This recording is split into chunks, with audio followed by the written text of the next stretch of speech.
What does Hinduism say about the soul? The driving imperative to know oneself, to answer the questions, who am I, where did I come from, and where am I going, has been the core of all great religions and schools of philosophy throughout history. Hindu teachings on the nature of self are as philosophically profound as they are pragmatic. We are more than our physical body, our mind, emotions, and intellect, with which we so intimately identify every moment of our life, but which are temporary, imperfect, and limiting. Our true self is our immortal soul, the eternal, perfect, and unlimited inner essence, a pure being of scintillating light, unseen by the human eye, undetectable by any of the human senses, which are its tools for living in this physical world. Our soul is the source of all our higher functions, including knowledge, will, and love. It is neither male nor female. The essence of our soul, which was never created, is eminent love and transcendent reality, and is identical and eternally one with God.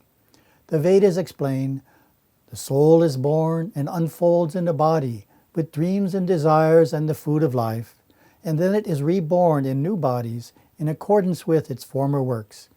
The quality of the soul determines its future body, earthly or airy, heavy or light. The Vedas teach that the divine resides in all beings. Our true spiritual essence is, like God, eternal, blissful, good, wise, and beautiful by nature. The joining of God and the soul is known as yoga.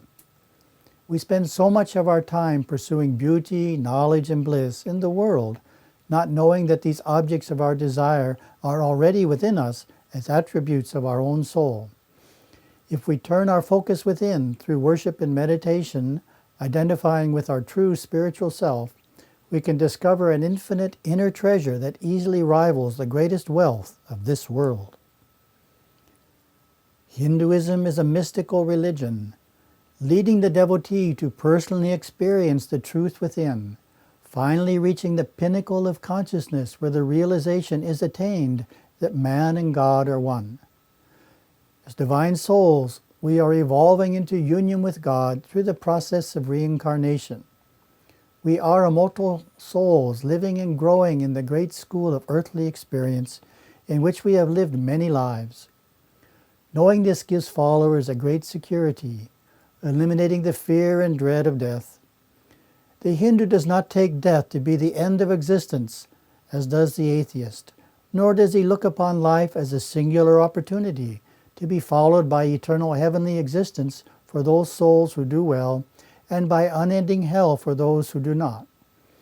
Death for the Hindu is the most exalted of experiences, a profound transition from this world to the next, simultaneously an end and a new beginning. Despite the heartening glory of our true nature spoken of in Scripture, most souls are unaware of their spiritual self. This ignorance or veiling grace is seen in Hinduism as God's purposeful limiting of awareness, which allows us to evolve. It is this narrowing of our awareness, coupled with a sense of individualized ego, that allows us to look upon the world and our part in it from a practical, human point of view. The ultimate goal of life in the Hindu view is called moksha, liberation from rebirth. This comes when earthly karma has been resolved, dharma has been well performed, and God is fully realized. All souls, without exception, are destined to achieve the highest states of enlightenment, perfect spiritual maturity and liberation, but not necessarily in this life. Hindus understand this and do not delude themselves that this life is the last. While seeking and attaining profound realizations, they know there is much to be done in fulfilling life's other three goals: righteousness, wealth, and pleasure.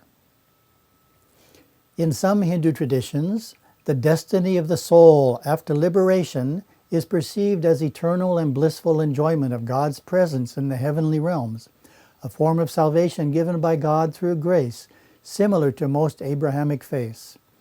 In others, the soul's destiny is perfect union in God or in the infinite all, a state of oneness.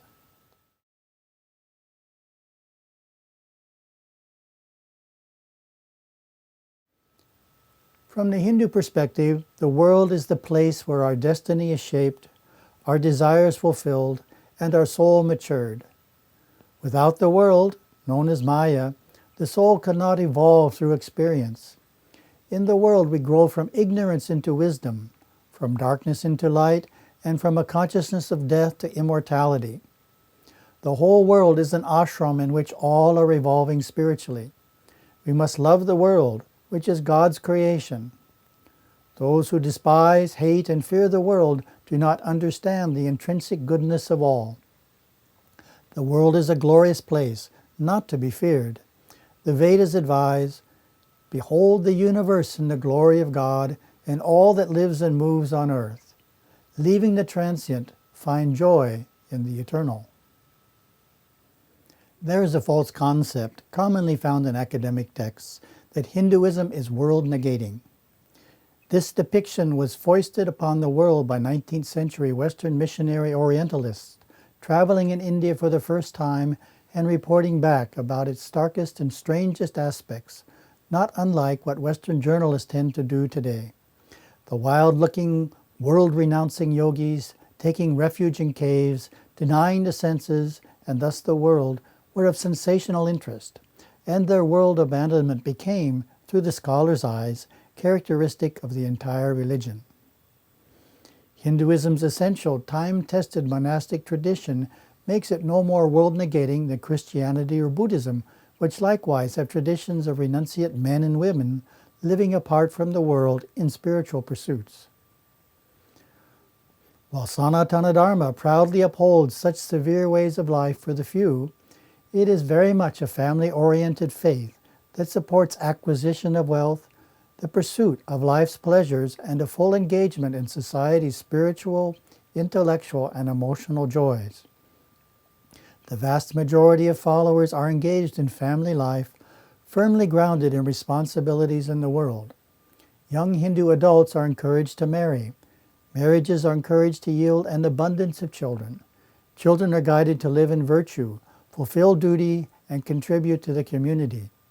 The emphasis is not on self-fulfillment and freedom, but on duty and the welfare of the community, as is expressed in the phrase, Bahujan Hitaya Bahujan Sukhaya, meaning the welfare of the many and the happiness of the many. Hindu scriptures speak of three worlds of existence: the physical, subtle, and causal. The physical plane is the world of gross or material substance in which phenomena are perceived by the five senses. It is the most limited of worlds, the least permanent, and the most subject to change. The subtle plane is the mental, emotional sphere that we function in through thought and feeling and reside in fully during sleep and after death. It is the astral world that exists within the physical plane. The causal plane pulsates at the core of being, deep within the subtle plane. It is the superconscious world where the gods and highly evolved souls live and can be accessed through yoga and temple worship. Hindus believe that God created the world and all things in it. He creates and sustains from moment to moment every atom of the seen physical and unseen spiritual universe. Everything is within Him. He is within everything. God created us. He created time and gravity, the vast spaces, and the uncounted stars. Creation is not the making of a separate thing, but an emanation of Himself. God creates, constantly sustains the form of His creations, and absorbs them back into Himself. According to Hinduism, the creation, preservation, and dissolution of the universe is an endless cycle. The creation and preservation portion of each cycle is a period of approximately 309 trillion years, at which point Mahapralaya, the great dissolution, occurs. Mahapralaya is the absorption of all existence, including time, space, and individual consciousness, all the worlds and their inhabitants, in God, a return of all things to the source, sometimes likened to the water of a river returning to the sea. Then God alone exists until He again issues forth creation.